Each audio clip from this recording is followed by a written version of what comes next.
Time will run from now until 7:15. Yes.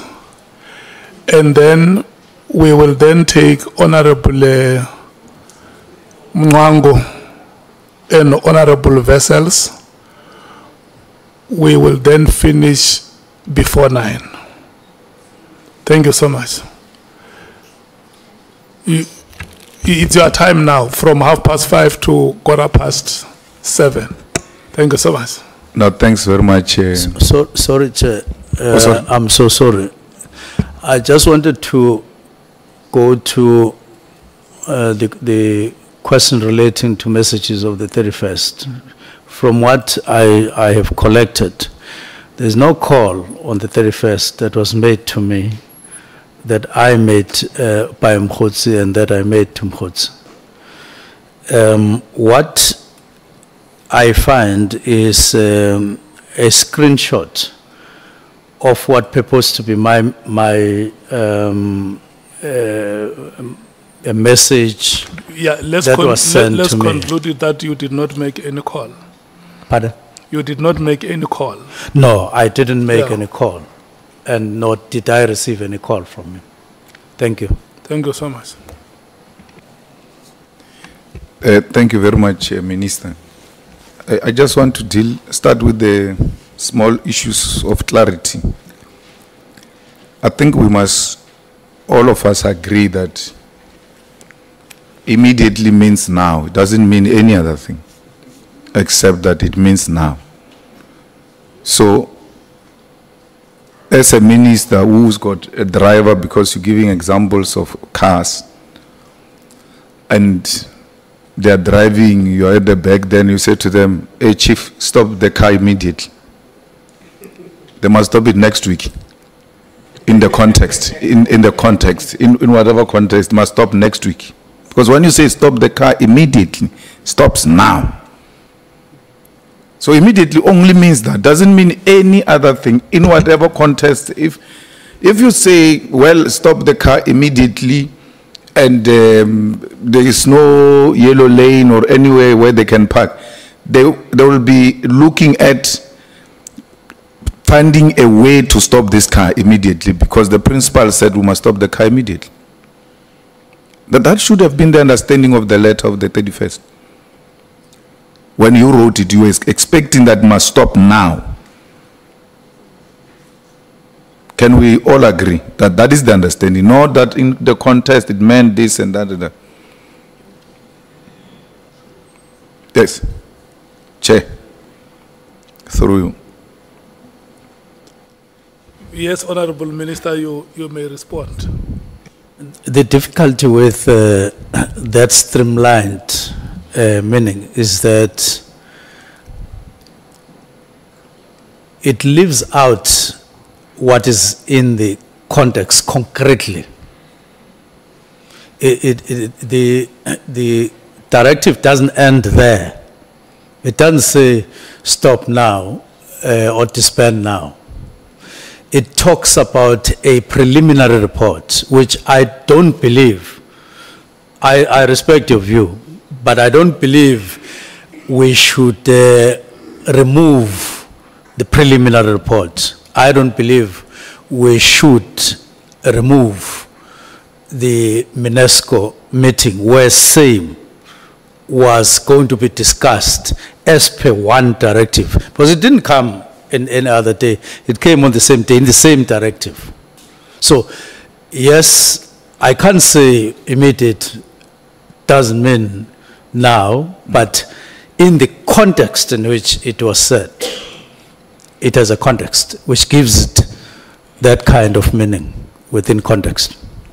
So when you say they must stop immediately, and then what was the thought about what's going to happen to the dockets? Yes, it was to say go and prepare, in other words, a preliminary report of this directive, because it has to be implemented by them. And once we've looked at the preliminary report, there will be a UNESCO meeting. So that was the thought when I wrote the directive. At the same time, as I wrote the directive, it was connected in that particular fashion. And when the dockets finds themselves in CBS position out of CBS instruction, what do you do about it? That would be the subject of discussion of the preliminary report, because the preliminary report is an operational implementation matter with all the implications of the directive. They would then say, this directive means this is what we must do or not do with dockets, this is what we must do or not do with staff, this is what we must do or not do with cases that are on, and all the related matters. They would then include them in the preliminary report, which would give us a way forward. Yeah, but when you hear out of the directive, the dockets are with Sibia. The instruction is given, all processes and all of that. The next thing, the dockets have been removed, including dockets that were ready to go to court, and then are taken to Sibia's office. When that is brought to your attention, what did you do about it? When I heard about that, well, we were going to, either we were going to or we were from the meeting, but I know that it was the subject of the meeting of the 6th, what would happen with dockets. Actually, in that meeting, National Commissioner did verbally say to motivate the staggered wind down of National Political Killing Stars team.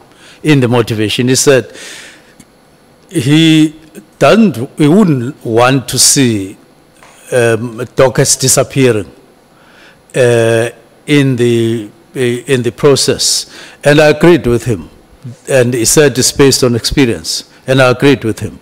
The only concern I raised was that, well, December 2025, if there is a way of quickening the process, I also said, but even December 25, if there would still be matters in court, maybe we should couch it in a different way, so that it doesn't say until the last matter is no longer in court.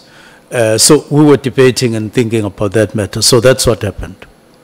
What have you done when you hear 121, you are a minister, 121 dockets, some of them ripe for court, have been taken from the investigating people, and they are now in the hands of General Sibia or in his office?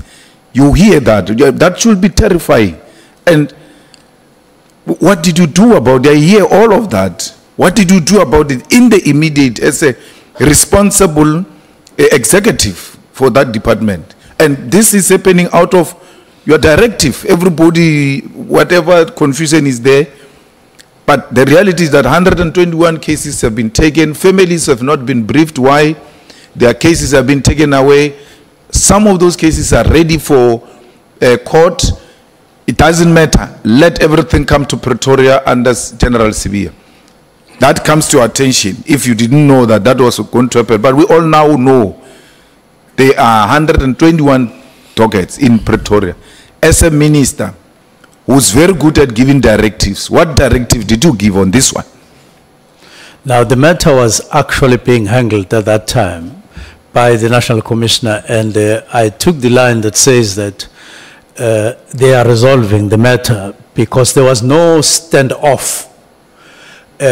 For instance, I asked General Senzo, did you, when these dockets were handed over, was it at gunpoint? And she said, no, it was not at gunpoint. We knew what we were doing, and I took the line that says they are handling the matter. They should be able to resolve it maybe even now as I'm talking, or tomorrow, or something like that. I trusted that the matter was being handled by senior people, two divisional commissioners, and then the national commissioner, and also the deputy national commissioner. So I take it the answer is the minister did not do anything, even when this information became a public information, because you were under the impression that the national commissioner and whoever responsible were attending to the matters, because they were more of operational matters. There wasn't any other way if you believed trusted that they are handling it, you wouldn't call a meeting. You wouldn't give a directive because they were already handling the matter. And my trust was based on the belief that they were handling it and handling it properly. That's why I asked that question at some point. So on the 31st of December, everybody is in a jovial mood. You are at home. You are not even in any place. You are home, where everybody is happy. It's New Year's Eve, and you are troubled by the crime that is happening. You trying to think what needs to happen and all of that, and then you come to a conclusion that the crime intelligence post must be stopped. The advert of those posts must be stopped immediately and all of that. How does that help resolve your problem of crime? Because you are troubled by crime. How does stopping posts help you to fight this thing of crime? No, posts were not going to be, they were going to be discussed at the first meeting as per directive with the National Commissioner. So he said stop until we discuss the matter, which would be in January. And this was the 31st. Now, it is indeed, as you say, everybody else was busy with New Year Eve festivities. And so on. Yeah. But I had not reached the end of processing what I had started and even discussed with deputy ministers. And I wanted, when the year begins, when we go back, we go there full of purpose in terms of specific issues that I had identified. Remember, I had called a meeting, National Commissioner, Deputy Commissioners, and Provincial Commissioner to say, I'm troubled, I'm being troubled, and I was honest. I was being troubled by these matters and so on, and everybody else in the country was troubled. So I was still processing up and down and so on. Why not discuss on the 28th? I was processing, I had not circled. And then I circle at home in a rural area. And then my mind focuses on one thing. We had been all over. I was deployed in Cape Town and in the Eastern Cape myself on Christmas days and all of those things. And I circled for the first time. Then this thing comes together. I start piecing things faster than I had done all the time. And the answer was, write a directive so that when the year begins, you are all in part focused on these matters because they're troubling a lot of people. And I'm honest that these matters, in my observation, were troubling a lot of people and the country as a whole. But, Minister, there was nothing that was going to happen in between the 31st and the official return. I know the police don't close and all of that, but the business of our country at that time, meaning everybody's withdrawn. And there was nothing urgent that will force you on the 31st of December to say, this, I have to issue this letter now. Why not wait because now it looks very suspicious. It's like a tender that is being awarded on the 28th of December. You're like, why? Everybody's on holiday. Even the mindset is now different. And you now drag us into this serious business on the 31st of December. It doesn't make any business sense, really. That would add... that would add on my side that what did immediate mean? I knew that there would be nobody who will, as a matter of today, call a meeting and convey the message and so on.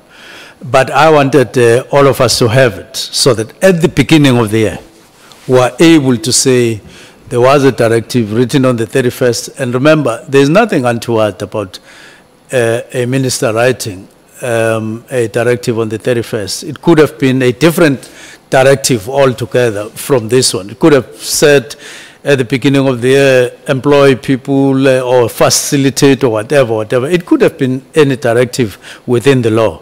Now, it was this directive. And all I wanted was, let's focus early in the year on these matters, and I was quite troubled by them, as I am right now. Now, Minister, there are alleged SMSs, WhatsApp exchange between Mokgotsi and Ngabinde about you. There's an allegation that Matlala bought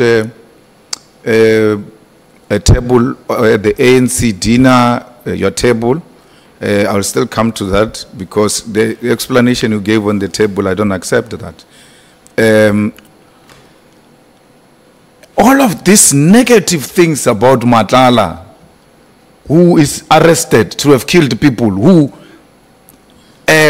has implicated minister on this or that, and you still, of all people, go and ask an affidavit from Matlala, who's in maximum prison. And in answering that question, actually, I just want to quote so I don't make a mistake. I think there was a bit of dishonesty there, because you're saying the first answer is until I came in. You never, because you now realize on hindsight it was wrong for you to go and get an affidavit from a character like that. And you say, my legal team took their own initiative to obtain the affidavit. You said the initial, that was your original response. And when I intervened, you then say, no, it was my wish, and agreed to instructing them. So you give two answers on one question, that the lawyers acted on their own, which is unethical, and I point to that if they did that, they will be reported to LPC. There is no lawyer that can listen to you and out of feeling pity, without you giving them instruction, go to maximum prison to get an affidavit from a dangerous man. Then you say, no, I gave them instructions. Despite what is happening in this country about this man, despite what brings us here, because at the center of it is that Matlala takes decisions about this or that. If he's been told that PKTT is being disbanded and all of that, you still want to have something to do with such a person, worse, on an official legal documents, which are going to go before Madlanga, before Parliament, and perhaps ultimately in court. Why would you want to associate with such a character, worse, if you say you don't know him? Because I was, for instance, associated with Matlala. My wife's surname is Matlala. And it was immediately assumed that I know Matlala. I've never issued a statement. I've never written anything. I don't care what they think. I don't know the chap. But you, because you are lawyers, it's you. You pass all these big fences of maximum prison looking for an affidavit from an unethical man who's in prison. How do you justify that, Minister? Now, let me read this. It will add another dimension. I may have used all those words, but what is actually written down is a straight answer to you. It says, dear Mr. July, July is my lawyer. It says, I confirm that I act on behalf of Mr. and Mrs. Matlala, my clients, who have directed that I send this email to you. I understand that you represent the police commissioner, Mr. Senzo Mchunu, at the Matlala Commission. Well, I'm sure I meant police minister. My instructions are to present to you an affidavit deposed by Ms. Matlala. In essence, Ms. Matlala denies any dubious dealings with minister and wishes for what he terms General Mkhuna's false allegations to be investigated. For that purpose, the following documents are attached to this email. Then I attach those emails. Now, this suggests that even the lawyers never went to maximum prison. There was discussion between the two lawyers. After I had said, we are leaving no stone unturned where there is my name and concerns. Now remember, in the background, on a daily basis, if not on an hourly basis, people write false things about me and my name, and link me to people I'm not linked with or to in anything. And you have to, there won't be any thing coming from heaven that would actually clarify the matter. So anything that is legal, anything that is proper in terms of documentation and all of that between the lawyers, and they found that possible, that it could be, not that they traveled, not that there's anything illegal. Because people on a daily basis, as I say, they write dotted lines, which I don't understand what they mean, because nobody out there has any confirmation of anything between me and Matlala. Absolutely nothing. And I can go anywhere and say people must remain behind and investigate anything linked, but they still do it on national television without a piece of evidence. Now, I don't want to spare any moment making sure or making efforts that I have no link with Matlala. That's why I even got my diary to the lawyers to say, here is my diary, in case you believe that you are merely defending me on something that I otherwise know, and then you are going to come with legal strategies. Now, you must know, this is my diary. I was not in Cape Town. I was elsewhere. And I never requested anyone to coordinate anything. We have a limited time. Chair, and I want you and the honorable members to note this. We are being given the third answer on the same question. The first answer was, my lawyers went without an instruction. Then upon being made aware that they've committed something unethical, then the minister says, no, I actually gave them an instruction. Then I point this two contradictory statements to the minister. The minister gives a third answer on the same question. No, actually, my lawyers didn't go. I didn't give them instruction. It's Matlala who writes to my lawyers uninvited, dear Mr. So-and-so, I represent, which means, which answer stands here? Because it's either the lawyers went without the minister's permission, or the minister gave them the instruction, or Matlala wrote the letter uninvited by anyone. So, Minister, please clarify this three, because as things are, it's becoming worse now. Because you gave me three answers. The lawyers went without me. Then I said, no, they can't do that, it's unethical. Oh, I gave them instruction, it was my wish. Okay, you now gave them instruction, you still want to have access to people who are behind big fences and walls at maximum prison. No. It's not that. Actually, Matlala and the wife, now the wife comes now, for the first time since we canvassed this question. Matlala and the wife's lawyer wrote and said they represent them, and we must get their affidavit because we are going to Madlanga's commission. Which one do we take home here? Because it's not me. You know, Minister, the worry is you shouldn't think you are speaking to me. These matters, as you stand there addressing us, you are clarifying the country which is troubled by these things. That ministers have got access to dangerous criminals to an extent that they can even have access to them even when they are behind bars. Matlala was found with a phone in a maximum prison. Matlala produces a minister's affidavit from a maximum prison. According to minister's evidence that it's not me, he wrote to me. Because of that, then we use the affidavit. What is the answer, Chair? The answer is, I did say in the discussion, in the course of discussion over time with lawyers, I did express a need or a wish that I distance myself or be away from Matlala. Remember, I had issued a statement on the 9th of July saying, I've never spoken to Matlala, I've never received or asked for anything from him. So I made this statement. Now, we discuss with the lawyers. You are open. You are relating your wishes that relate to the case. Now, once I expressed that, now that wish, you call it an instruction. I don't want to disagree with you that it was an instruction as received.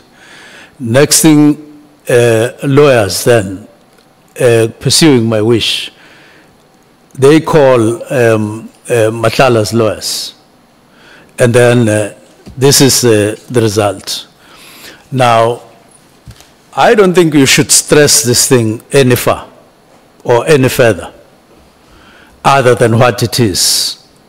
That is an expression of what I had said. Because I said, I don't know. If this affidavit was saying anything different, then I would be concerned. But this says what I said I never, and so on, and I expressed a wish. And I don't think there's any other better authority than a person himself, that there's no line whatsoever between him and myself. Minister, where do I get that letter you were reading? Because I want to read it again. It doesn't say. If your lawyers approached those guys, they would have said, dear so-and-so, in line with the letter you wrote to us requesting affidavit from our client, please find attached affidavit. It says, dear so-and-so, we represent so-and-so, and therefore, we represent Matlala and the wife, and our client wishes to state it clear that he doesn't know the minister and this is the affidavit.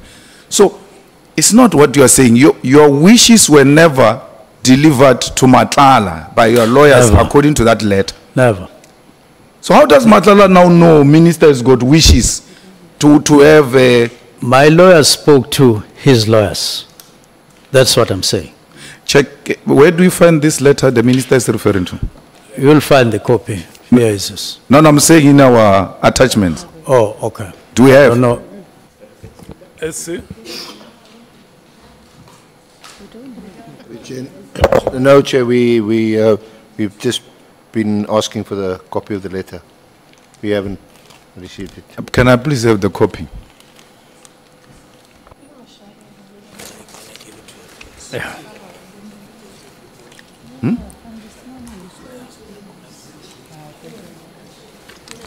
Thanks.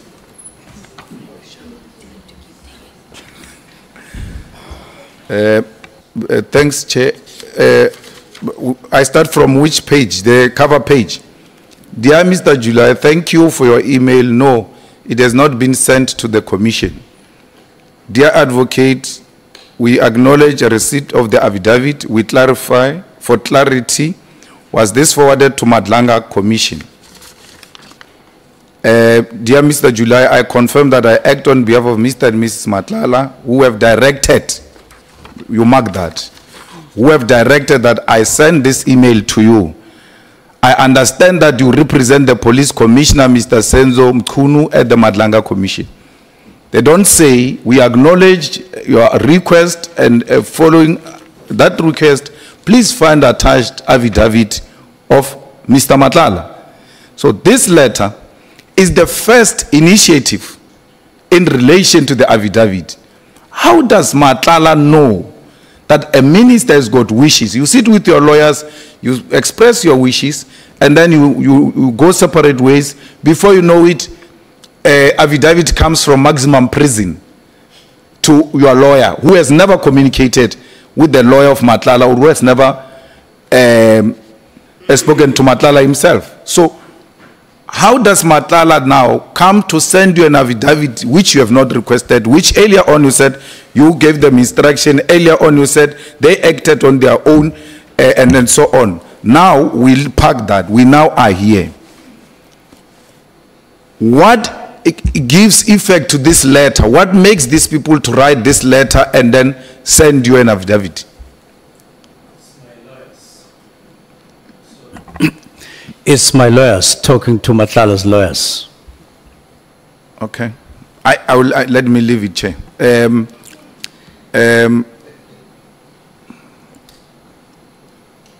Why would a minister, even if this guy gave you the affidavit,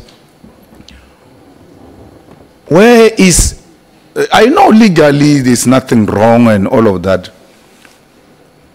but morally society has got a problem with this chap, and you still want to associate in a way with this chap, because you didn't need Matlala's affidavit to tell us that you don't know Matlala, because we'll have Matlala as well. It's on our list to ask him, do you know the minister?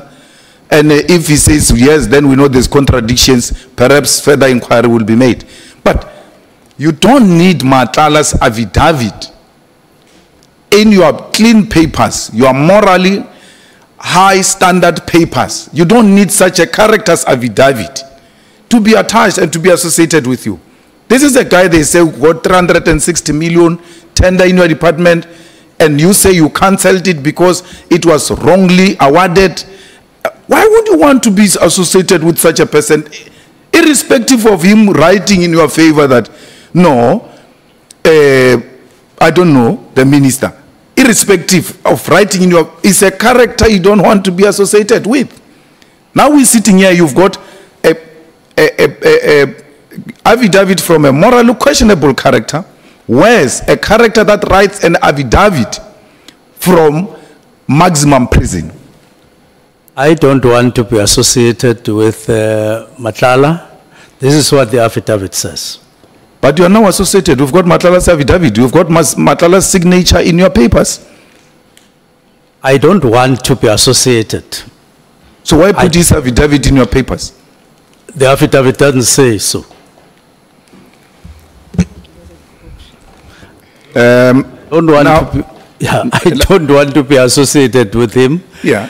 In any way, and this is what the affidavit says.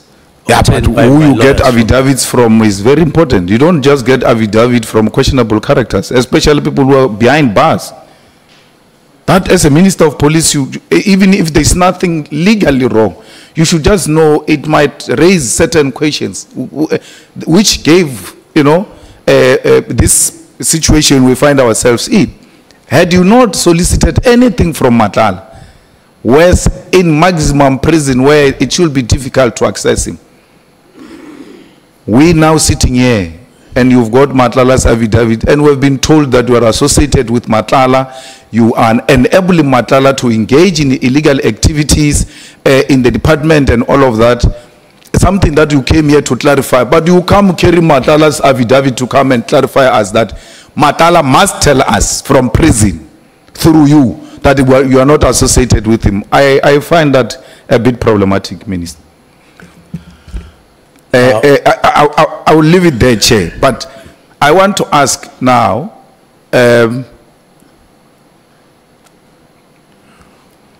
interministerial committee,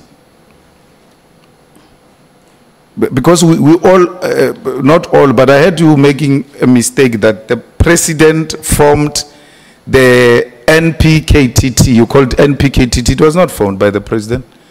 The president formed the interministerial committee, which was constituted by ministers from different departments.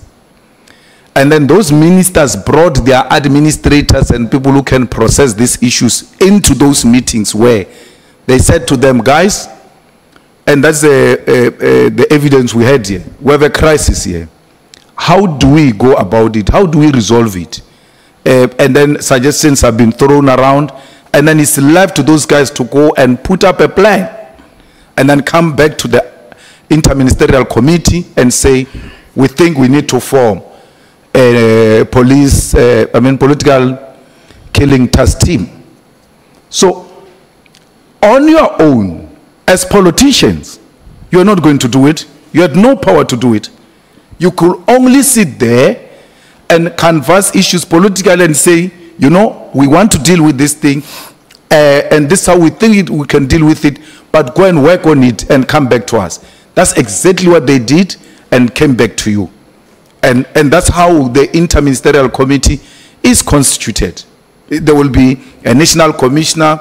If there is justice there will be NDPP and BMDG of Justice Department. If there is state security, there will be DG and whoever. They will all come with you so that they listen to what are the concerns of the principals. And then they go and do what is expected of them. And therefore, technically I put it to you, it was not established by politicians. No president established a national, political killing task team. It was a product of the Interministerial Committee, which instructed the administrators to go and work out a plan, brought it back, ironed it up, and then it was actualized administratively, as it were, but having considered the political interest of the political principals. So what's your question? The question is, do you still convinced that you have a power to disband that which you have not established? Yes, I did say the Interministerial Committee is not part of the 7th Administration. And the Minister of Police was chair of that Interministerial Committee. It means that when there was no Interministerial Committee, the office or the department that is overseeing it is that of police, led by a member of cabinet. Then I'm confronted with all the issues that I've related, all these issues, and I want to do something out of that particular problem. And then I act in the manner that I did, supported by the Constitution and supported by the legislative framework. And I don't see anything wrong in terms of the law as such, because I don't see any other way, or couldn't see any other way. Yes, I may have, people are talking about consulting before or after and so on, but the reality of the matter is that we have a Minister of Police was allowed by legislation, I believe so, and the Constitution, I believe so, and I went on to do this.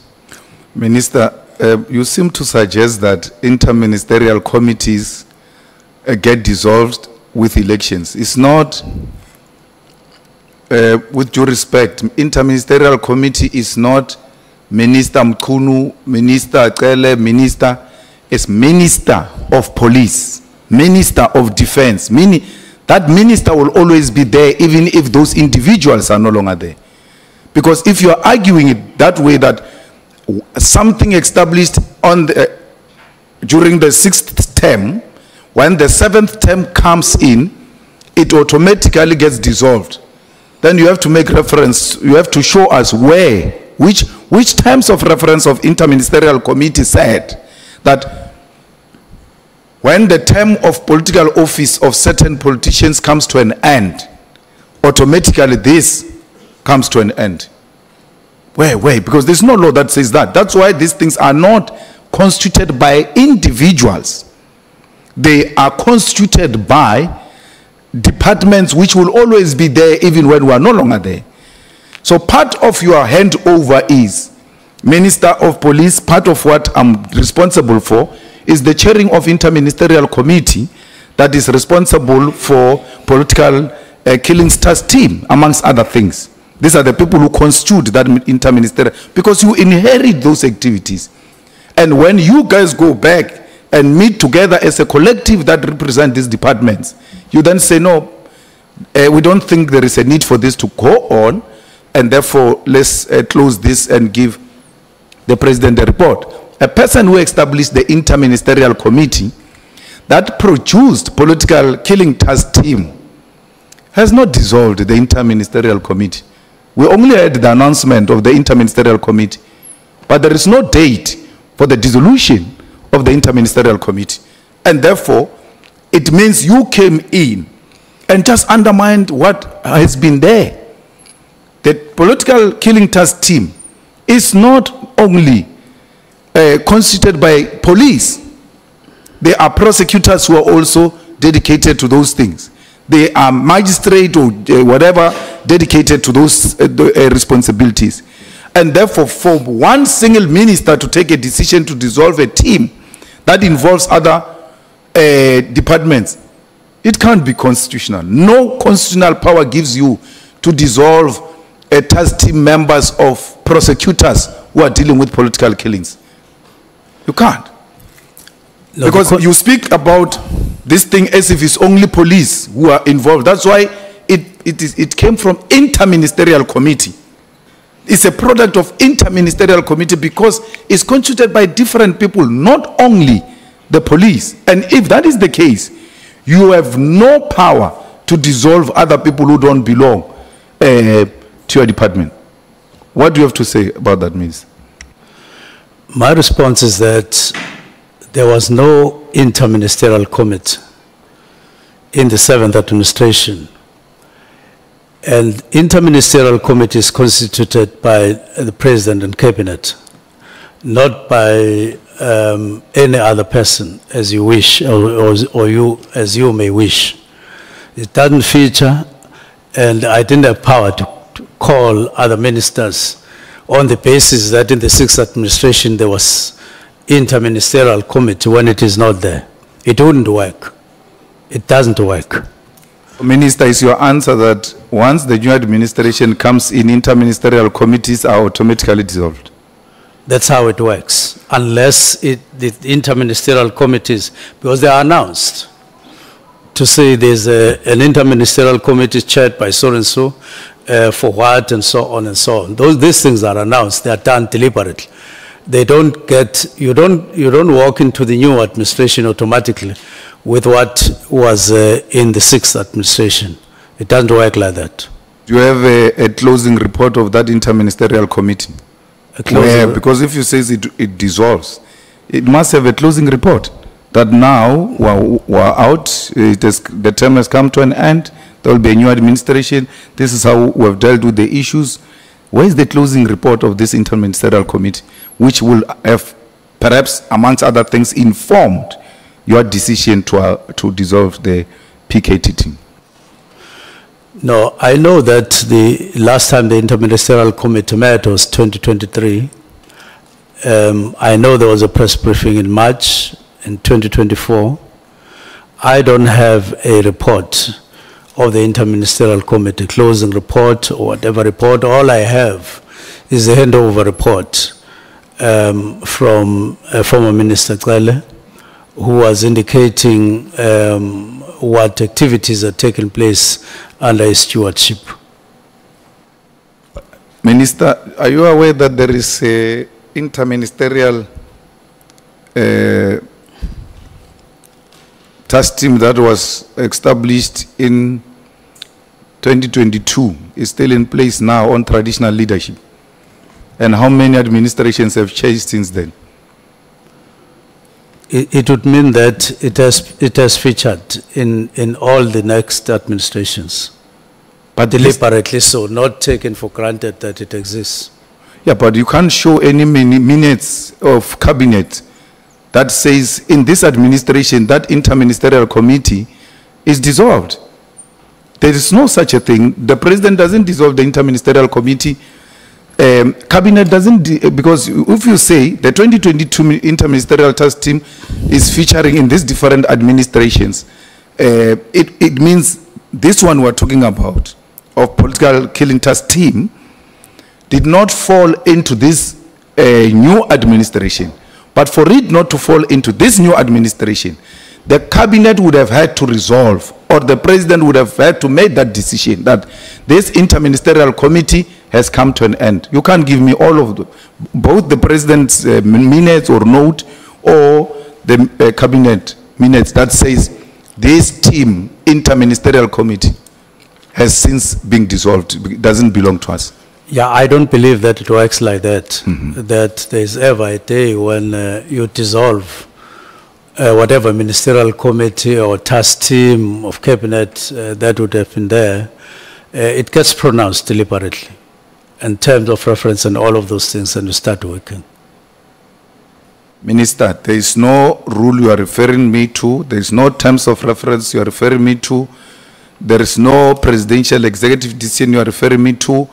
Nothing that says the interministerial committee on political killing task team has come to an end. There's no, and you don't even say it is automatic. And if you say it's automatic, you have to refer me to some binding documents, either the constitution or whatever guidelines or terms of reference that are there. You came in and ignored the interministerial committee and proceeded like it's not there, without anyone saying to you it's no longer there. 2, interministerial committee was not going to convene itself because it was convened by the Minister of Police. Wherever they are, they're still waiting for you to convene them. You're not saying you took an effort to convene them. And they come together and you say to them, guys, this is the end of it. We now are going the separate ways. No closing report, nothing. We cannot have a government that works like that. You can't say to me, it doesn't work like that. The government announces this initiative, and when the initiative has come to an end, they must respectfully come back to the citizens and say, this brings us to the end on this matter. We have since submitted the closing report to the president or something to that effect. If you say this is how you guys have gone about it, that is disrespectful to our society, which knows that there is an interministerial committee that deals with these matters, and then it gets dissolved. It doesn't even have a courtesy of saying goodbye. When it comes in, it knocks. When it leaves, it doesn't say bye. That's a root interministerial committee. So, Minister, you are the one who ignored the interministerial committee and overlooked it and didn't care. Because if you say Minister Cele came and briefed you about this and that, he would have told you, amongst other things I was doing, was to chair the interministerial committee seized with the political killings in KZN. What's your response to it? My response is the same as said before, that in the 7th administration, you don't have an interministerial committee on the national political task team. And if you say I ignored, you mean to say it was created and I didn't assume or perform my duties as far as that is concerned after it had been established in the 7th administration. And I'm saying in response, it was not established. So I couldn't ignore something that doesn't exist. And no cabinet. So you are like me. If I can't find a closing report of the interministerial, you can't find it either.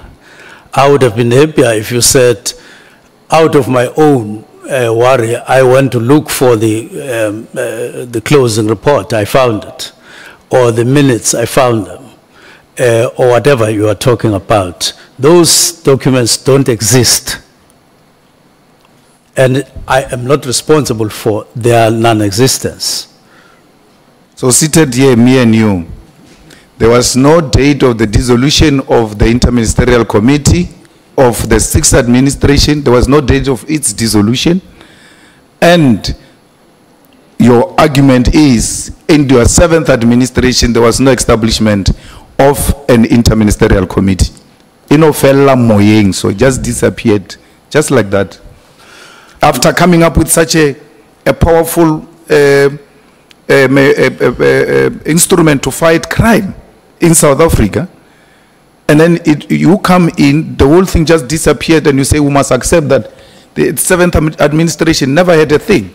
This is the same government, this is the same president who has established the whole thing. You will expect that there will be a continuity, and if there is no longer a need, then you will come and say, you come together and say, guys, we no longer need this, we're done.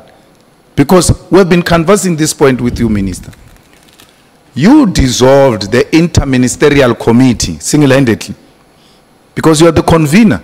I mean, they never said Honorable Senzo Mchunu. They said the interministerial committee will be convened by the Minister of Police. And when you came in, you had a duty to convene the interministerial committee. You didn't. You dissolved it unannounced and then proceeded to take this kind of actions you took without consultation with anyone. That's not correct. That's not factual. But how do you explain? It's your thoughts. No, but and I respect those thoughts. No, but Minister, how do you explain that a committee that must be chaired by Minister of Police, you come in as a Minister of Police, you don't convene it, and then you say it's automatic that when the new administration comes in, it automatically dissolves. And I'm like, show me the law that says that. You can't point me to any law that says that. Now, I'm saying you are sharing your thoughts with us, not necessarily talking facts. The fact is, in the 7th administration, there isn't an interministerial committee on national political task team. So before you dissolve PKTT, such a powerful fighting force against crime, you don't talk to anyone. You don't talk to your colleagues in cabinet. You will say it doesn't work like that. You don't talk to the man who established the interministerial committee which produced this, including your not legal advisor, your special advisor who's an advocate. You don't talk to him.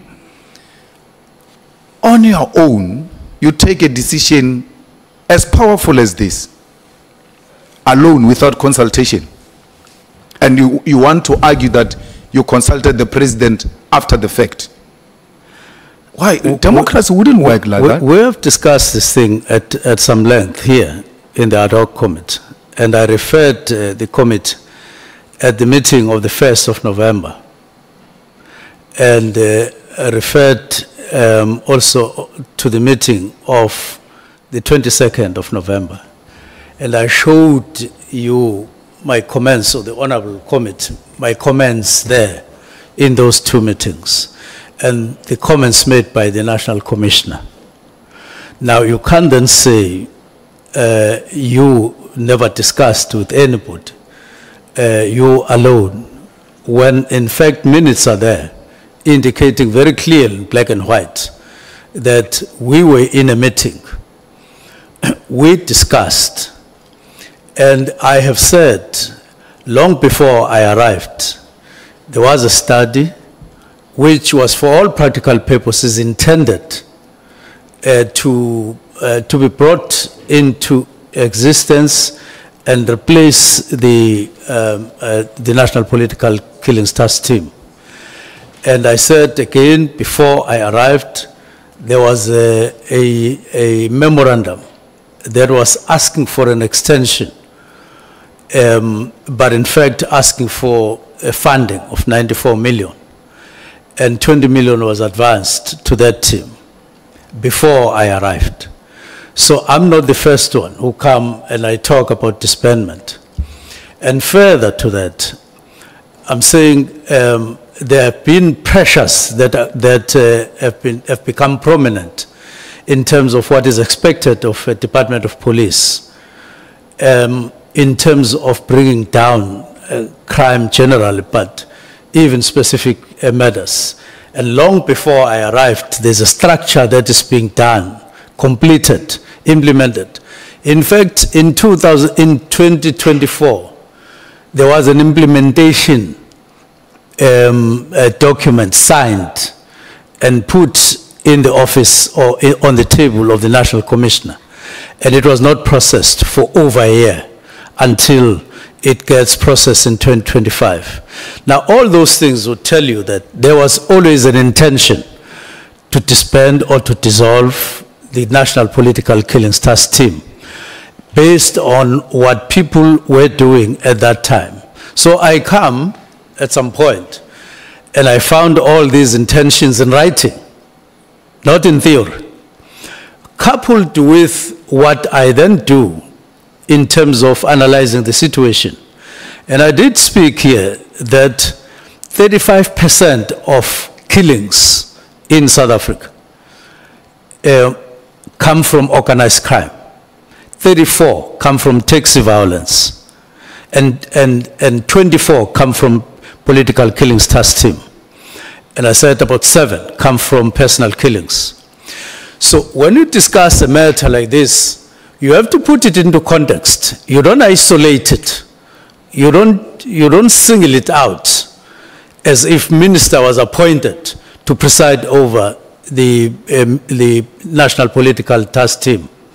There was a whole department, the whole functionality of police, and the minister was allowed to think anew and make your own contribution that you believed would work, and not merely say, I'm continuing with what has happened, despite the imperatives, even the new objectives outlined by the president. You don't do it like that. You apply your mind, you discuss, you change even the structure. What are you going to say about the structure?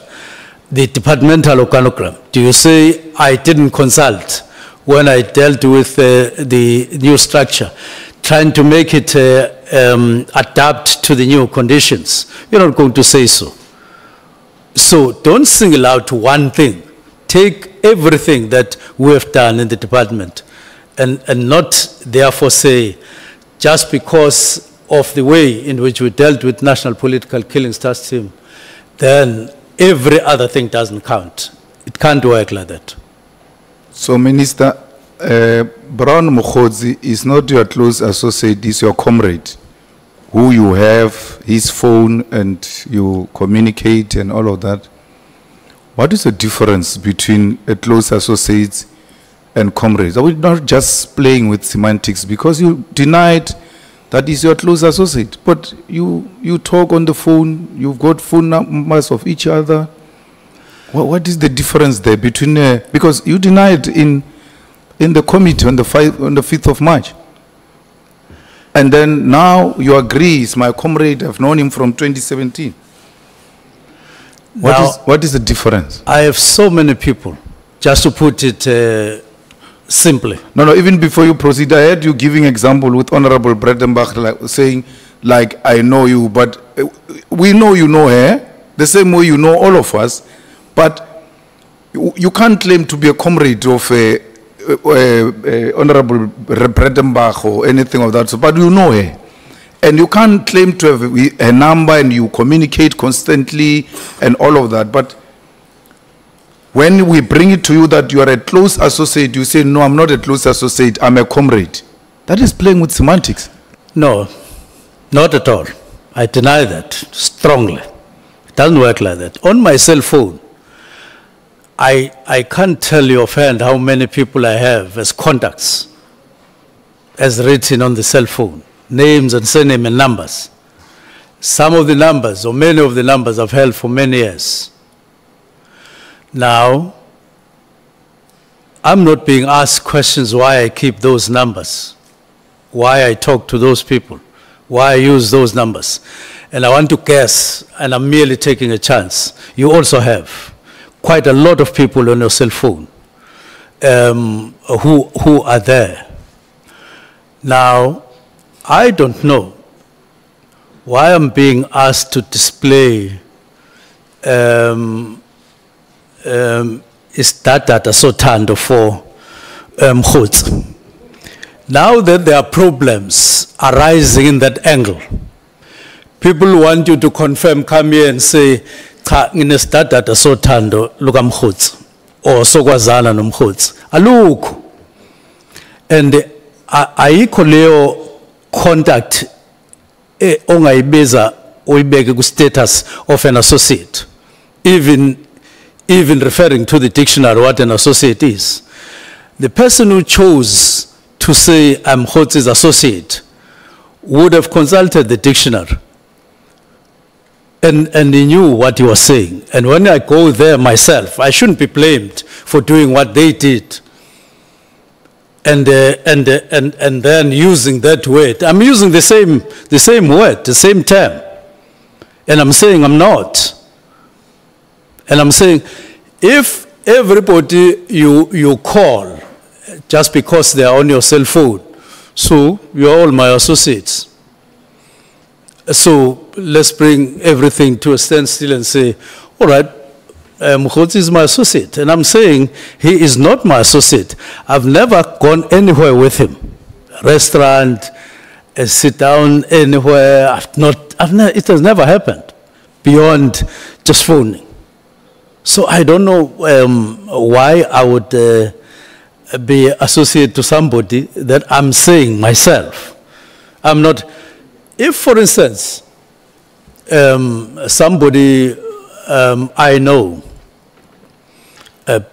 passes on, and I go to some funeral, and you find that in a funeral there is somebody who is a fugitive of law, or is an alleged criminal or something like that, what do? You run away? You don't stay for the whole funeral. You stay. But are you not associating yourself with somebody alleged to be a criminal? If pictures of you come to the public knowledge that you were there at the funeral, surely you have something to. And there needs to be substance when you say this person is associated to this person. I don't have any substance. Mkhotsi phoned General Mchunu a number of times, even congratulated him, according to him, for something. I've never heard that kind of message from Mkhotsi. I don't mean other things that you see, and they look like they are many. I mean, things like Lusigisigi, they don't exist. That thing doesn't exist. No, that thing in Cape Town doesn't exist. Minister, no, I understand, but you can't say to us, I don't understand why you bring Mkhotsi here and all. We didn't bring Mkhotsi here. It's Mkhotsi who brought you.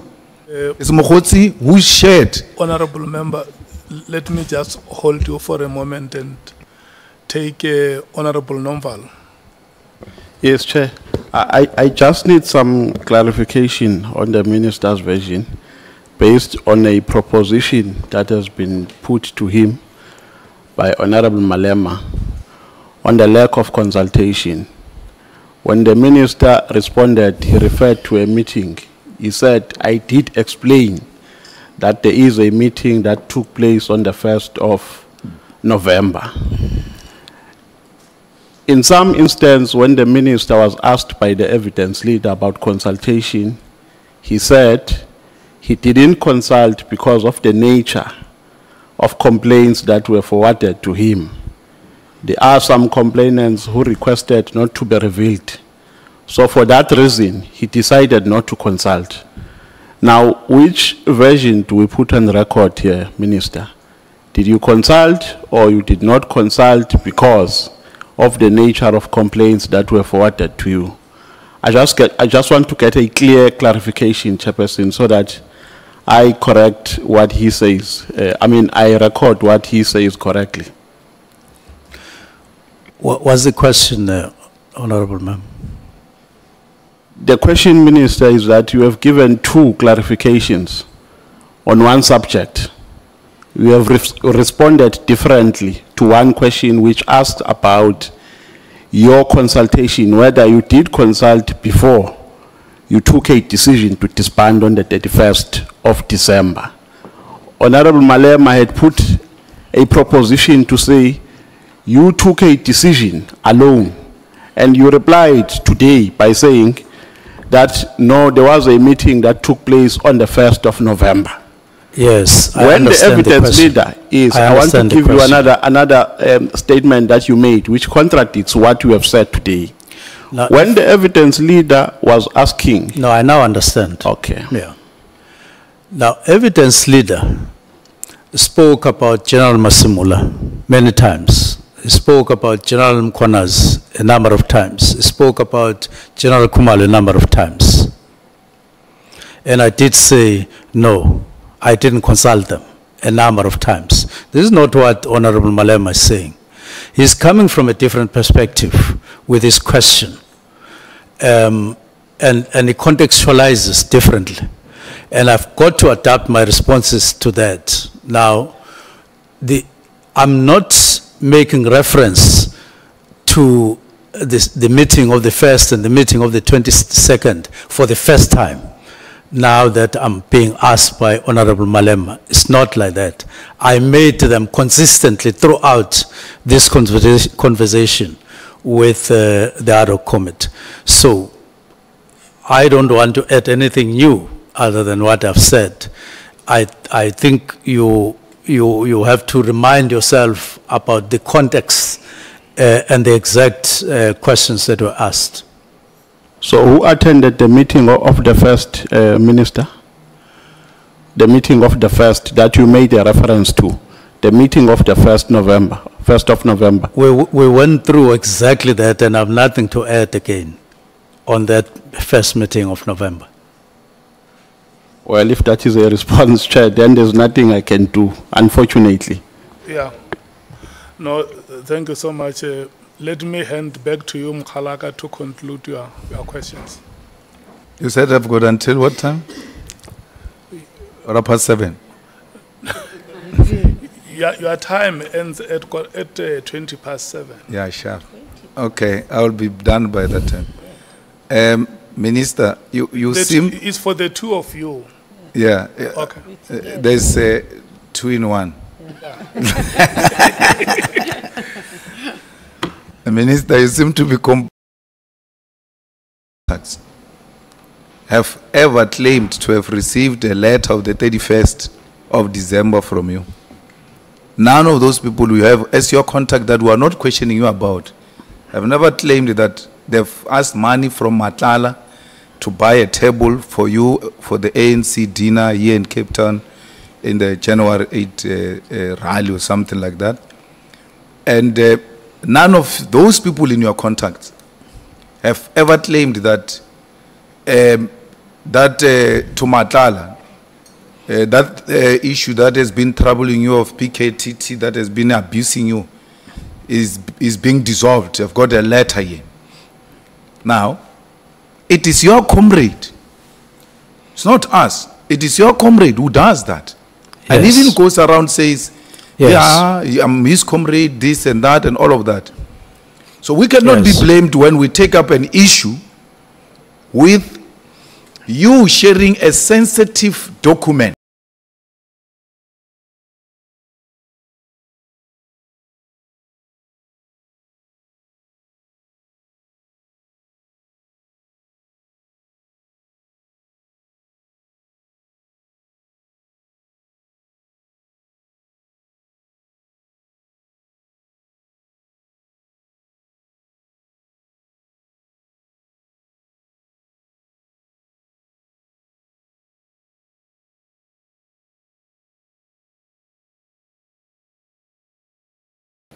The only person who has confirmed the relationship with Mkhotsi, it's you, Minister. And Mkhotsi is in position of a sensitive letter that comes from you. And any reasonable person will be tempted to agree that perhaps the minister shared this letter with Mkhotsi, since Mkhotsi has got, amongst these three, the close relationship is is with the minister through comradeship. You don't call all those people you have. I've got I've got contacts here. Some I even forgot, but I don't call them. I don't share any sensitive information with them unless those people are known to me and I'm confident and I know that I can describe my relationship with those people. Let's say, for instance, I've got General Sibia's number, like I do with many generals and ministers and deputy ministers. But I can't claim to be a friend, and Sibia can't claim to be my friend. But I know him. I will call him on matters of the police that I think, look, there is this issue and it seems like you're not paying attention and anything of that sort. I can't deny that. But to stretch it to comradeship, to stretch it to friendship, none of us can claim that kind of a relationship between us. But you have said, this is my comrade. And this, your comrade says, the minister is now dissolving that thing that has been giving you nightmares. The minister wants us to buy a table.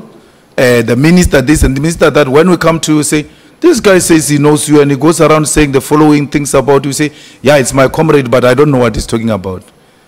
It's a bit troublesome, Minister. Now, generally, what you are saying, I agree with. That there are specific things that are being done by Mchunu according to his behavior and all of that. And that generally other people that I've contact with, they don't behave like Mchunu. I believe, I accept that. But specifically, I'm saying I'm aware of things that I wasn't aware of about Brown Mchunu since 2017. 2018, I didn't become aware of what I'm aware of now and all the time. So now that I'm aware of what he associates himself with in terms of activities, in terms of what he says, in terms of the people that he links up with, it has become public. It's a different matter altogether. And I'm conscious about that. Very, very conscious about that. And very worried. That's why I said to the evidence leader, when he asked me that question, I said, I'm worried about that. Because to me, it signifies a very, very drastic change from the time I got to know Mchunu to what I now know about him. And now, it shouldn't be like all the time I was aware or I've been aware of these things. People do change, or you do become aware of things that you wouldn't want to associate yourself with, or even if it's at a comradely level, because you don't expect those things to be done by people who call themselves comrades. But it shouldn't mean that I'm part of what he is doing or has been doing. And it shouldn't be assumed that all these things that are being revealed now, I'm part of them. I'm not part of them. I'm not part of them. And I'm not part of them. And I couldn't be part of that. I accept that, Minister. I don't have such a history myself. And I'm worried about it. I accept that you're saying you're not part of that, and you are not aware of what this character that you refer to as a comrade is like, that the conduct is displaying now and all of that. You are not aware of this from 2017. Absolutely. And now you realize there is a character here that is going around in my name.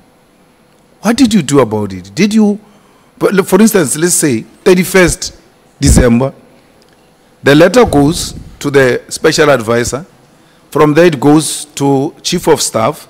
Then it finds itself in Mchunu's hands. And Mchunu sends that to Matlala and he says, we're done. This thing is done. You're no longer going to be troubled. When a character like that starts engaging in that kind of an activity, as a minister, what initiative did you take to really find out as to how did this guy get hold of this letter of mine? Because I'm now realizing he's using my name wrongly. What have you done about that? Firstly, before I come specifically to that, you must have heard that General Mchunu did say that this letter also did reach him. I'm sure you remember that. That he got it from Mchunu. He said Mchunu sent it to him. Okay. So I don't know, well, I don't seem to have that understanding. But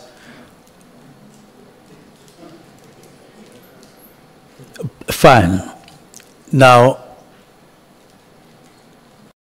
at some point, I think, I can't say which month, but it is this year, somebody said to me, Brown Mkhotsi seems to be dropping your name at different places with different people. I called him after that to say, there is a person here who tells me, you drop my name wherever you are. And he denied it. He denied vehemently, saying that, no, Minister, they were not talking about me. It's not me. And at that time, I wasn't aware of WhatsApps, his relationship with Matlala, his many other things that have come to be known. So I was also just talking on what I had heard, not knowing the substance. No, I agree, Minister. I don't have time. I'm not talking about when you didn't know. I'm talking about a period when you have known that this person was also in possession of a sensitive letter that deals with issues of crime. Yes, so I was coming to that. Once that was picked up, what have you done about it? I was coming to that. I phoned him to say, I seem to get the fact that you got into possession of this letter. How did he said, no, this thing was full in social media. I picked it up from social media. That was the response he gave me. As a Minister of Police, with crime intelligence, with all manner of investigating powers and all of that, you take no initiatives except to call me and say, no, I hear you got a hold of my letter. How did you get it? I say, I got it on social media, and you leave it at that. Because I'll tell you why. We are in this situation, amongst other things, because of this letter. And therefore, a serious effort should have been put in place. If we're taking this ministerial position serious, we should have put some serious investigation in place as to how does my letter find itself in Mkhotsi's hand, and Mkhotsi says it was in social media. How do we track that all the way to the original source? The only thing you know, you guys, is to retrieve seen once WhatsApps. You can't trace a letter that comes from your office. Because electronic documents are traceable, that they're from here to here to here. You make no effort. Even when you have now realized this thing has put us to where we are now. That you write a letter, we have no problem with that. We can debate the legality of it. Mkhotsi takes a letter, send a letter to Matlala. He says, that thing that was troubling you, we have dealt with it. Here's a copy of the letter. That alone should have told you, man, we're dealing with a serious syndicate here. I'm trying to resolve issues of the police, only to find that unwittingly or wittingly, I now find myself entangled in the cartels. Because Mkhotsi put you in the cartels, and that should have concerned the Minister of Police and say, we should be on top of this issue and find the person from my office, either the acting commissioner's office, either the commissioner's office, either the chief of staff, either the special advisor, or Ngabinde, my chief of staff. There must be a leakage there. And this leakage finds an expression in the hands of the cartels. That should have troubled the minister, as much as it's troubling us, ordinary people, because when that was heard, when General Mkhwanazi addressed the press conference, everybody said, no ways. Something ought to have been done. That's how South Africans felt. You should have felt somehow like that before, when you discover that your letter that deals with sensitive matter is now in the hands of criminal cartels. And therefore I want to find out who did that. Now, it's not true what you are asserting, that you didn't do anything. But I take it that you are asking a question. What is it that I did? Firstly, I did phone him to say, how did this happen? That's the first thing. And he explained to me as I've explained. And so I kept quiet about it. But when then matters came after 6 July, first thing I did, I called him. Oh, so you are all over, and I hear this and I hear that. And his response was, no, Minister, leave those matters with me. General Mchunu is not speaking the truth. So I then said, fine, but on my own, I am investigating the matter, not through crime intelligence, through a private investigator. That is what I'm doing, and that matter is in progress. I don't want to say anything further because of the reasons that you are talking about. I am interested not just on how he landed the letters, but other matters that relate to that. Minister, the Chief of Staff makes, through General Mchunu, they came to see you at your home, stayed in KZN, flew all the way, and then from there, he meets General Mchunu. He says, no, I want to introduce you to the Minister of Water Affairs. And then General Mchunu says to this guy, how do you know the Minister? No, when we were in IPIT, he was a person of interest. And then we went there to check him up, and I actually helped him with a matter we're investigating, and so in a way he owes me a favor that I've done some work to protect him. We had a case or something like that. It says that to General Mchunu, which he came and said it here. And then from there, today we hear that no, there were stories that you killed one of the bodyguards and things like that. And then you complained about that, and then they came to see you and all of that.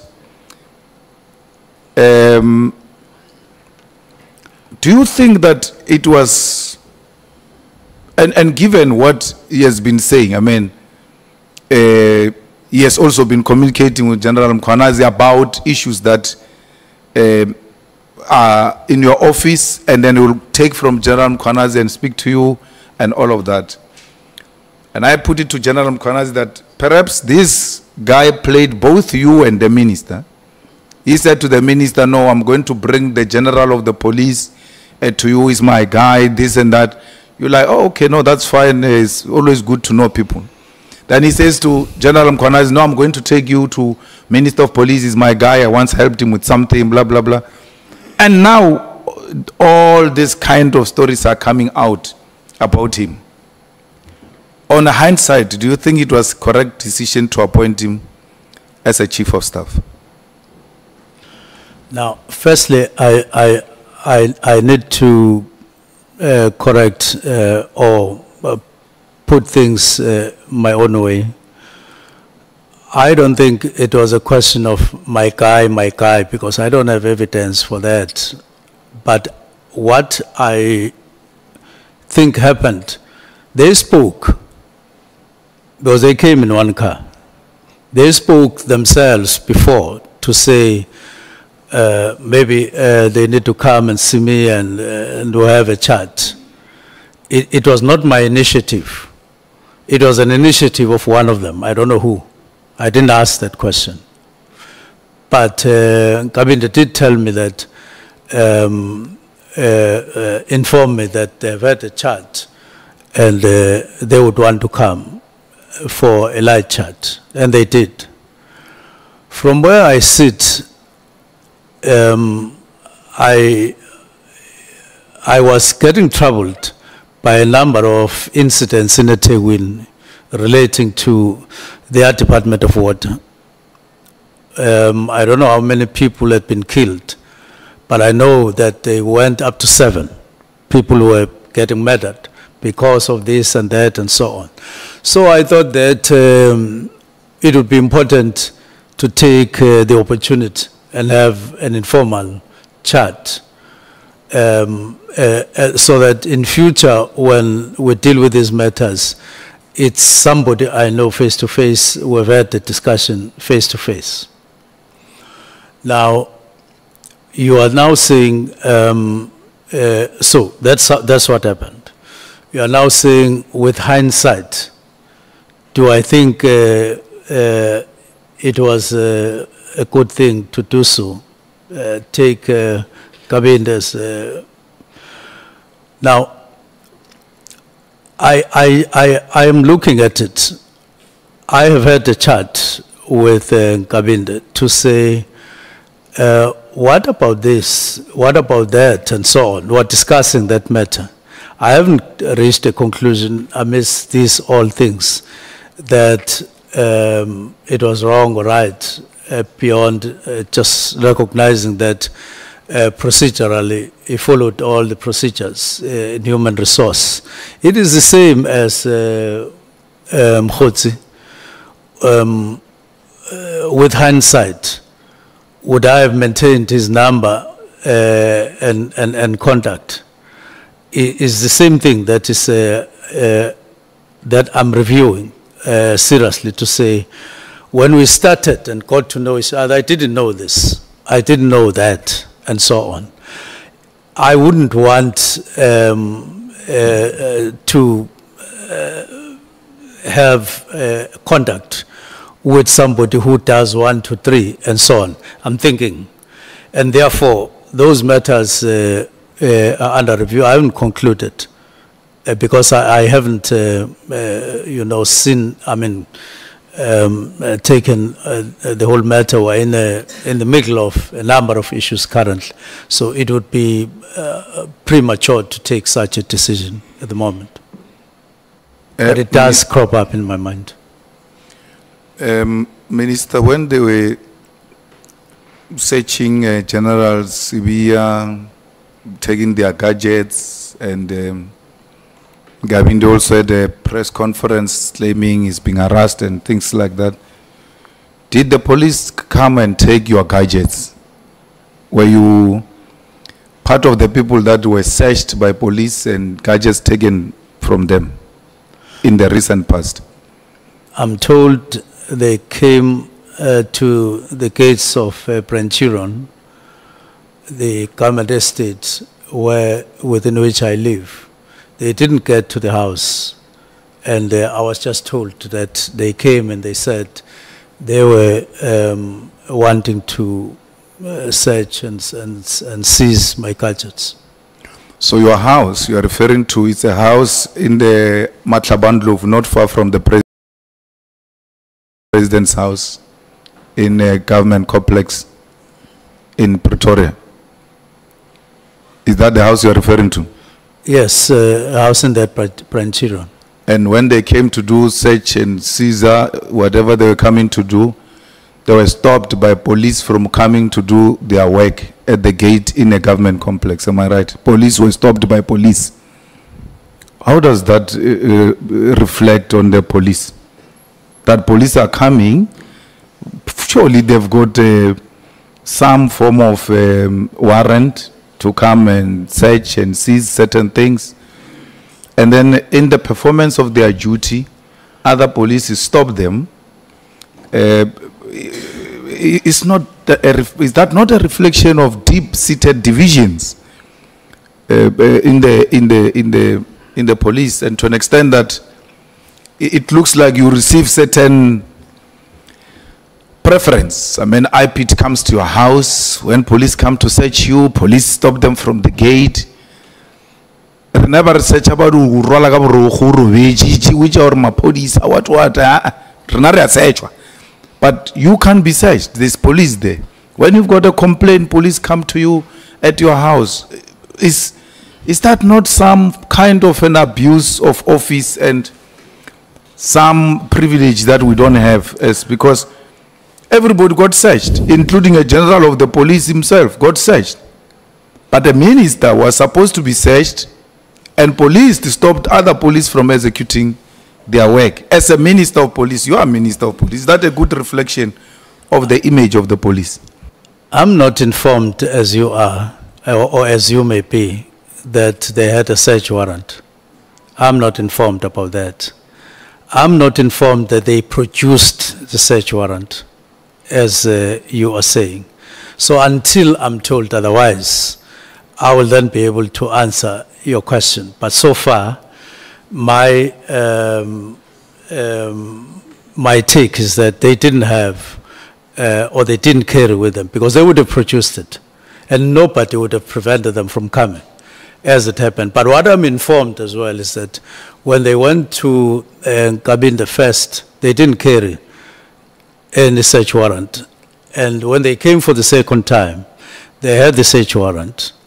But the search warrant they had was dated the day they went there, not the day before, which was evidence that they didn't have.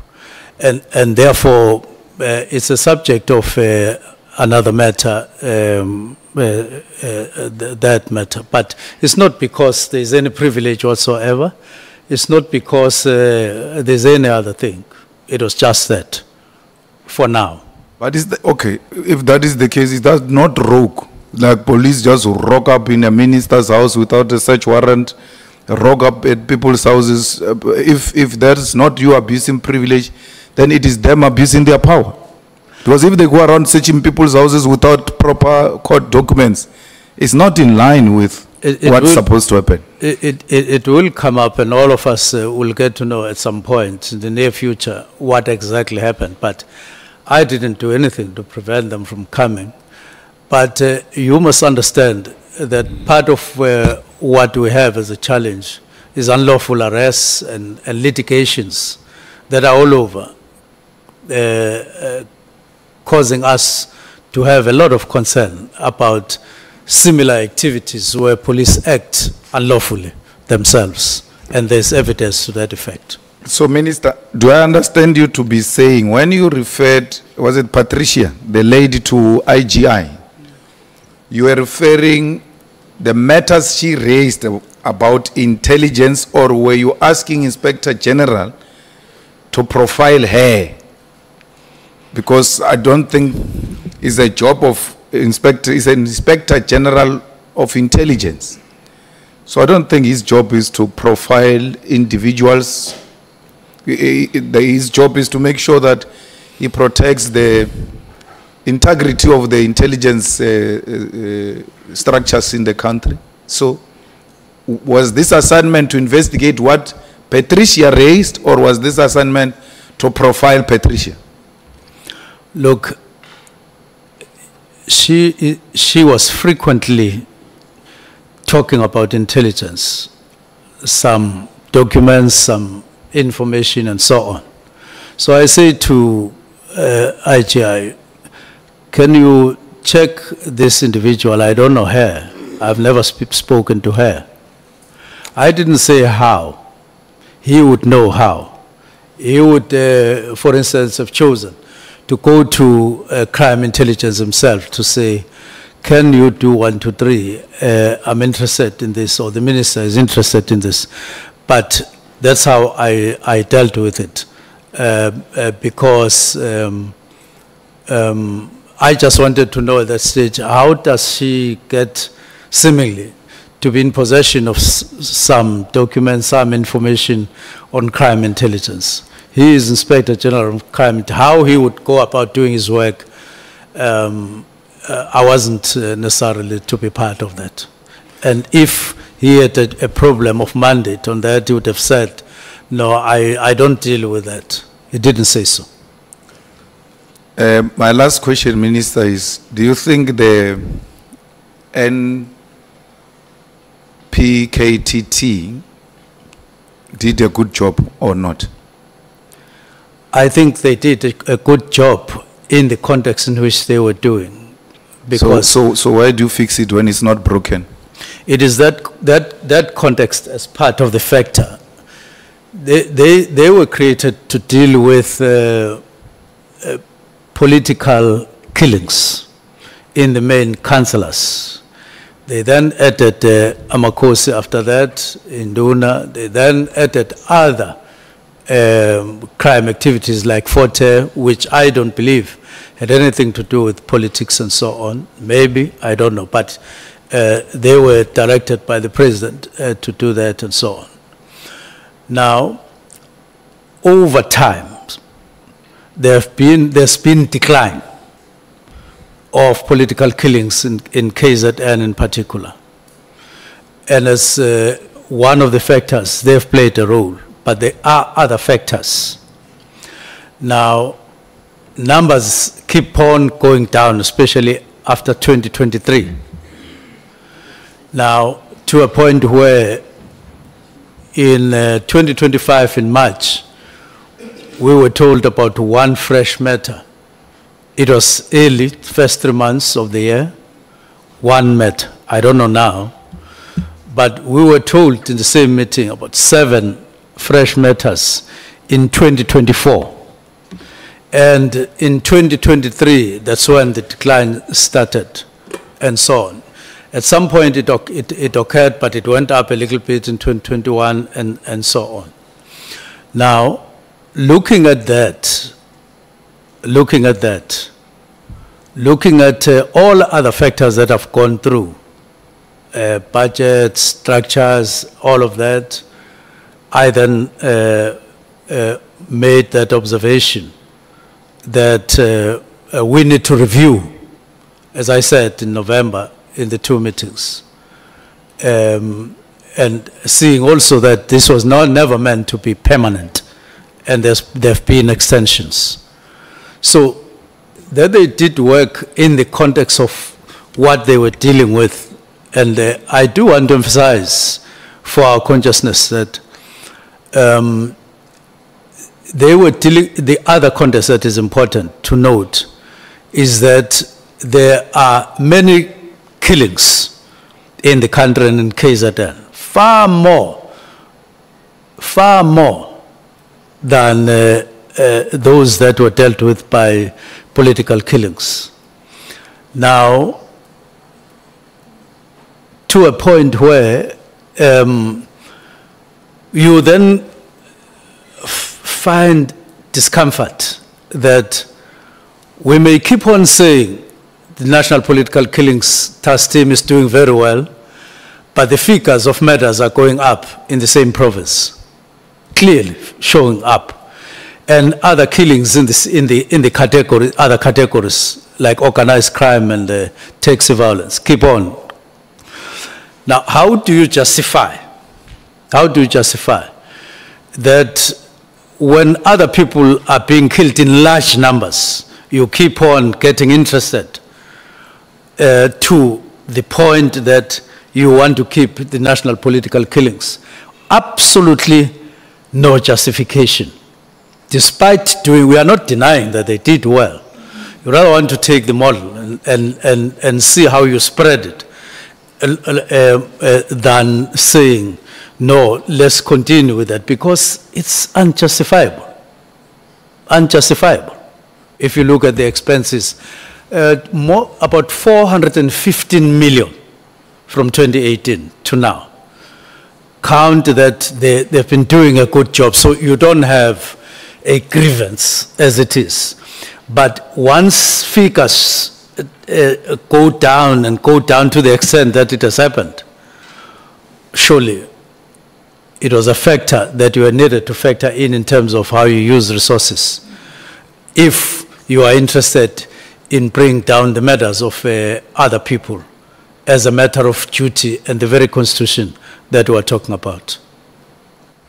Now, lastly, Minister, what you don't think on a hindsight, and given the outcry and the whole up and downs that we have now, that you could have handled the process, the consultations, and everything else differently, so that we don't find ourselves in a situation where we are now?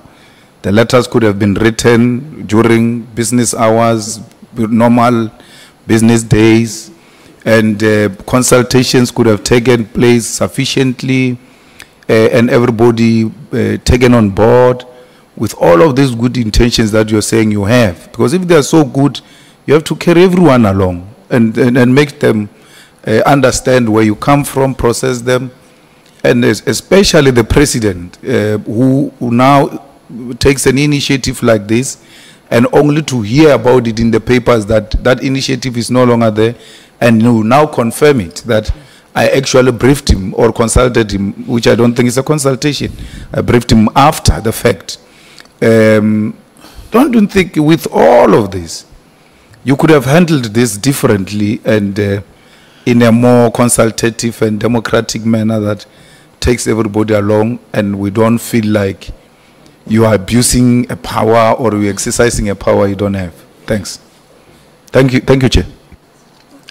Well, the last part that you end up with is the one that I'm contesting, but let's leave that. There's no way I can stand up here and say I couldn't have handled it differently. There's no way. But there are two ways in which, or two things that cropped up after I wrote the directives. The one reaction is by National Commissioner, which, if that was the way, the only way, there wouldn't have been any problem. There wouldn't have been any problem, wouldn't be here for any reason, because those matters were going to be handled the way they were, things were developing. But then there was another development by, led by Provincial Commissioner General Mchunu, premised on the fight back, premised on issues that I must only continue doing what I'm doing and not withdraw if I know I'm clean, and all those matters, including gloves are off. So that was the second way, parallel way of, so if I had anticipated that other way, that there would be a reaction, I would have handled it differently, but I would still have believed that it was time we reviewed this matter on merit and on facts, and it would have been justifiable, and perhaps it is handling that would have been different. So on one hand, things were meant to work well, and on the other, they were not meant to work well, and that's why we're here. No, sorry, Chair. I still have some minutes. I'm just asking. The time left is 5 minutes. Minister, I'm happy you raised this matter. Why would someone who says, if you are clean, go on, and then you see that as a threat? Because we get told that nonsense all the time. Malema is not there because he's not clean, he meant severe, and then I must be threatened by that. Yes. No, I'm not. Yeah, I'm not. If someone says to you, if you are clean, go on, and let's see what happens. I'll never see that as a threat because I'm clean. Actually, I'm continuing so that you can take whatever you want to take against me. If I know I'm clean, I will never be blackmailed. If that is kind of a blackmail or a threat, why would you take something like that as a threat, where a person says, if you were clean, go on, and you say, I'm being threatened? You're not being threatened. He's right. If you are clean, go on. And you are going on because you think you are clean. You have nothing to hide. You have never retreated from what you're doing because someone said, if he's clean, let him proceed. I don't think that is a threat. It's not a threat in a sense, but it is in a sense. Because now you're speaking like an ANC politician. Yeah, no. It's not a threat in a sense, it's a threat in a sense. Yeah, let me finish. Let me finish. It is in another sense, because it sends a message that say, right, go on with this, not because it is illegal, not because it is, go on with it, not because it is illegal, not because it's unconstitutional, but I will see if I will check on your cleanliness. So it smacks of some covered kind of message meant to compromise you, not on principle. This was based on principle. It was not, I wasn't saying because I'm clean or because I'm not clean. Because it was not because of me. I was doing it on principle, based on the scarcity of resources that we were directed to ensure we use them optimal. Now, I have never tried to do, I've always made an effort throughout as MEC, as Premier, Minister, and so on. I've never been under any investigation whatsoever. Now, because of those efforts. Now, when somebody talks about something that I have never heard before, that now let's see whether he is clean. Well,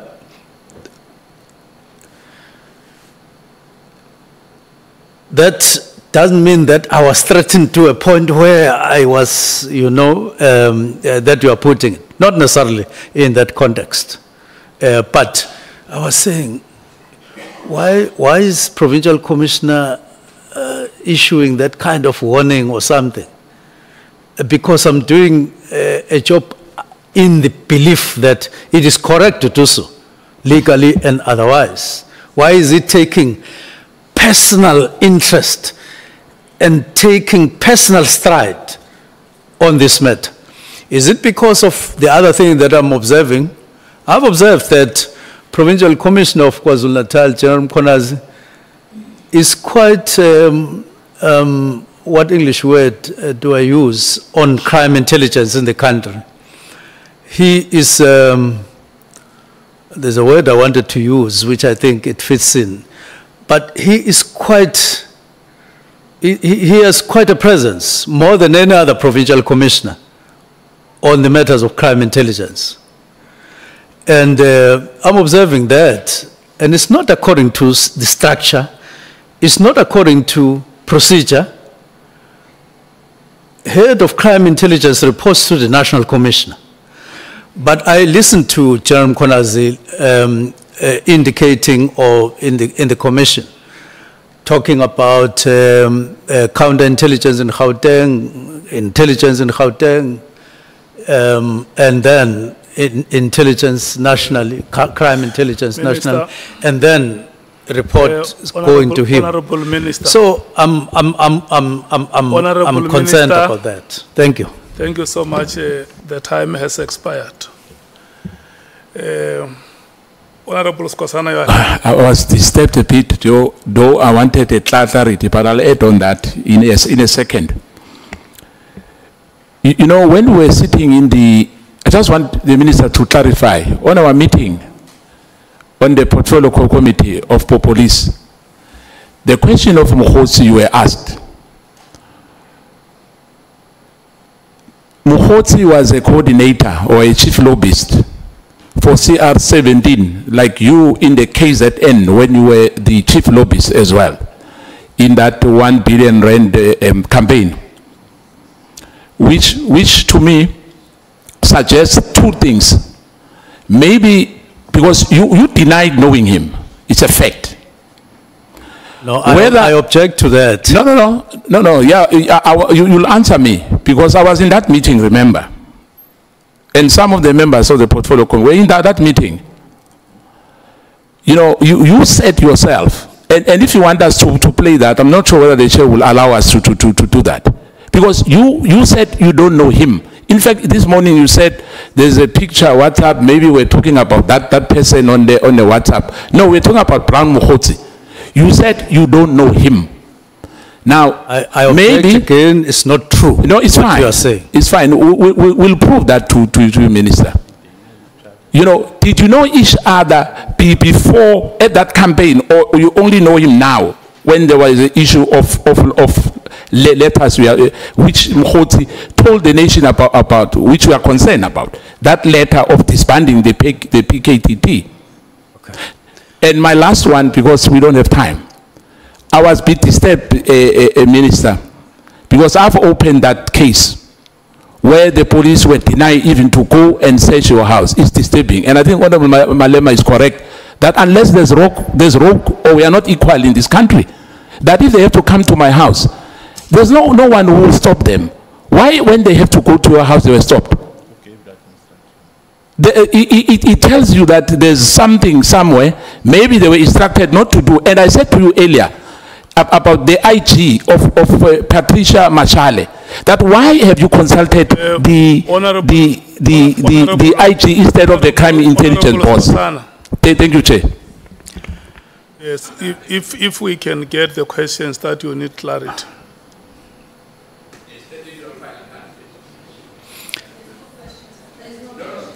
No. You know, members cannot answer. I know is their comrade, but they should not get involved. The minister is capable of answering all my questions. My question was simple. Did you know Mkhotsi before, during that time when you were chief lobbyist and he was a chief lobbyist of the CR17, or you only know him now? That was a clarity which I wanted to know. No, listen to me, honorable member. Ask one question, the minister responds, and yes. Question now, Mkhotsi lo umazinini umazinga ilesa skhathi ngo-2017. I've heard your question. No, they said I must ask you again. Oh, okay. Yes. Now ngizama ukubuya macingwane ukuthi umazinga lesa skhathi ku campaign for i-2017 wena u campaigner on behalf of President Ramaphosa at that time. Nge campaign there 1 billion, if you remember it. Mkhotsi was a chief lobbyist ngale in Northwest when ubungapha KwaZulu Natal. Umazinga leso skhathi na. Yeah, I can't leave what you are pasting. You do a lot of cutting and pasting as you move with the question. I now need to remove those pastings that you are making. First, well, I don't know him as a chief lobbyist anyway, even at that time. But I got to know him, or I saw him for the first time in 2017. Second issue, I want to cut the paste out. I never said in Parliament on the 5th of March, and it is in my affidavit, sworn in. I never said I know Brown Mkhotsi in that portfolio committee. It is in my affidavit. I've even written a letter to the Speaker to say, I submitted my affidavit in July. I haven't heard anything up to now. That's why, because there is no decision and finality on the matter, you are able to talk about it freely, as you say. And that's not fair to continue to say this on something that I have already submitted. I've been directed to submit an affidavit to the relevant people. And I've done so in compliance, but you are poking it, and it's unfair. Now, so in my affidavit, I say I don't know. I never said I don't know Brown. I said he is not my associate. And I have explained thereon that the person that I was looking at in the picture on the cell phone of that person is in KwaZulu-Natal, was not Brown Mkhotsi. There's nowhere where I say I know Brown Mkhotsi. Now, I was just removing that. And then, Chair, sorry. There's then the issue of my house. Sorry, Minister. He says, Minister, there's no way he says he knows Brown Mkhotsi now. So is that what we are saying to us? Saying what? No, I want that. Please, can you protect me, Chair? No. Hence, I'm asking, if I don't hear you, I'll ask you, and I should be protected. I should not be intimidated by other members. Honorable members. Please. Honorable members. Please. Hello, Honorable Skosan. No, but Sangwin is intimidating me. He's busy answering the Honorable Sangwin. He's busy answering, intimidating me. I want you to listen here. Please, Chair. As the chair of this committee, I respect all of you and Thank you, Chair. treat you equally. So when I call on a member, I expect the member to listen in the same way I sit here the whole day listening to members speaking and allocating them time to speak. Please, that is the request that I'm making. So I have given you a chance to ask questions. And I want to discourage you from debating the questions with the witness. Let's allow the witness to respond to the last question on the alleged privileges that you have asked. I thank you, Chair, but please as well, can you please reprimand Honorable Sasangweni? Because I'm talking to the minister, he's intimidating me. I am reprimanding all of you. No, but you never reprimanded her, Chair. I am reprimanding all of you. You know, when you are on the platform, you are speaking, and then another member appears to be disrupting you, you react to that. You have been at that team, you know. I issue 2 yellow cards as the referee. Because the referee has spotted the offense, allow the referee to act. So if you react, I issue 2 yellow cards. Thank you so much. Honorable Minister, did you still remember the last question? That the police came to your house and they were stopped. What is your response about it? Yes. The word I was looking for earlier on is overparents. That I tend to observe overparents on the part of the Provincial Commissioner of KZN on crime intelligence matters. And in my view, where I stand, it is not a healthy practice. I just want to make that comment and pass. I think I've dealt with the frills that he threw while he was, except one, his concern about that incident in Pretoria. I've clarified the matter that I never knew that there were police officers coming to my house. I was never informed, nothing. I only got to know after the incident. Now, if the honorable member is a concern, I think you are at liberty to find out on your own in terms of what happened. Thank you so much, Honorable Minister. Yeah. Honorable Mchunu.